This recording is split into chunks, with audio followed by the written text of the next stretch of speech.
We now actually continue with a topic related to Hardy, which is an initiative called Eesti 2.0, Eesti 2.0. And I'll invite here Ede Schank Tamkivi, who used to be a TV and writing media journalist, has written a book about life in Silicon Valley, and she'll tell you more about Eesti 2.0. Thank you. Hello. So apparently I missed the most amazing panel yesterday.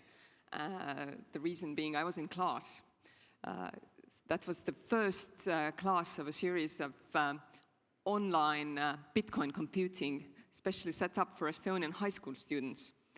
And it's done by one of the most influential Bitcoin thinkers of our time, apparently, Balaji Srinivasan, who's based in Silicon Valley. And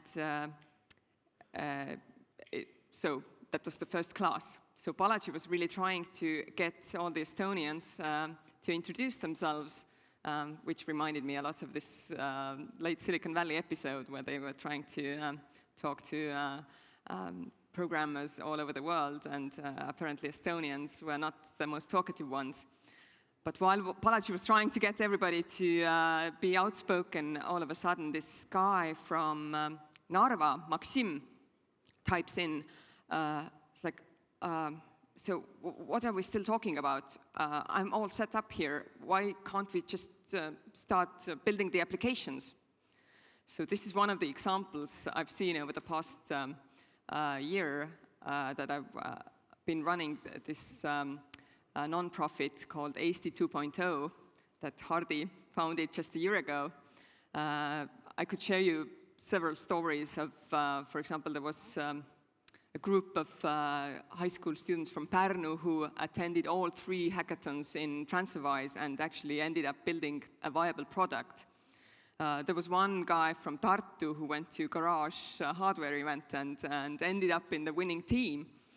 And my special favorite was the 8th graders from Elva who built Wi-Fi router for their own school, because obviously the school was not well enough connected, which was also placed in a nicely designed 3D printed box, which they called Elva Cube.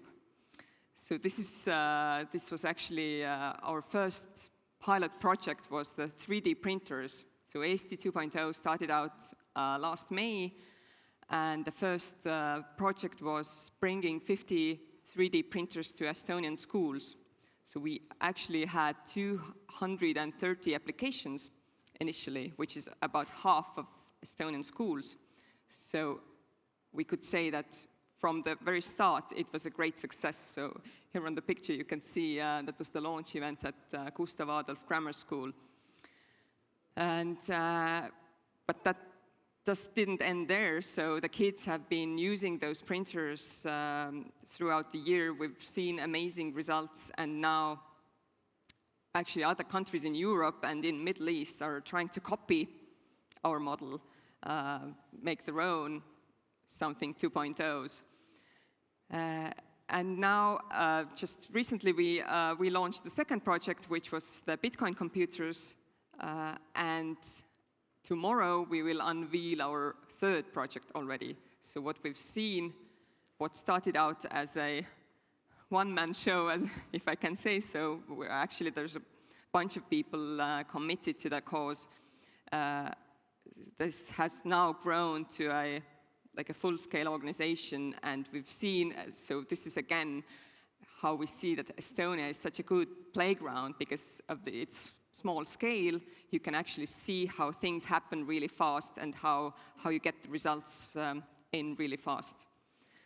So we're also hoping that those 2 projects, the Bitcoin project and the one we will unveil tomorrow, I'm hoping you will all type in esti2.ee and you can stay updated what we will be launching tomorrow. And it will definitely have a great impact at schools.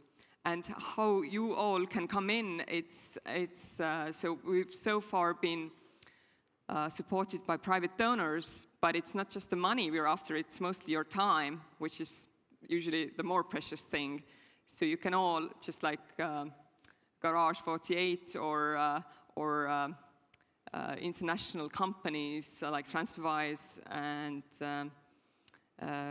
Planet OS, what have we here, you could just take one school at a time, bring those kids into your workplace and show them what the current, what is it about to be an entrepreneur, what is it, how does it feel to actually go out and change the world. And so then we can bring more Estonian school kids to pick their future in tech. Thank you. Thank you. Thank you, Ede. Yeah, this is true. She organized a couple of school kids to our hackathon. And the funny thing was that they liked it so much that the hackathon just last weekend, they came again and brought friends. So this is cool. This is a scaling thing. This is a scaling thing, exactly. And I think at least one of the guys should be sitting here in the audience. Yes, look there. Very good. Good guy. Very good. Excellent. But I will have a short question to you as well. You were a kid once. So how would you compare, obviously, how would you compare the school kids, let's say from a tech perspective, to today's school kids after meeting them? So I would say after being away from Estonia for a while, I obviously had very low expectations for Estonian school system, but I must say I've been amazed to see the things I've seen. I think kids these days are not afraid to ask questions, which we were not encouraged to ask questions, especially the hard ones. And these days we can see the kids, they know where to look for things. It's not what you know, but you have to know where to look for things and just ask those questions. Thank you, Ede. Thank you for this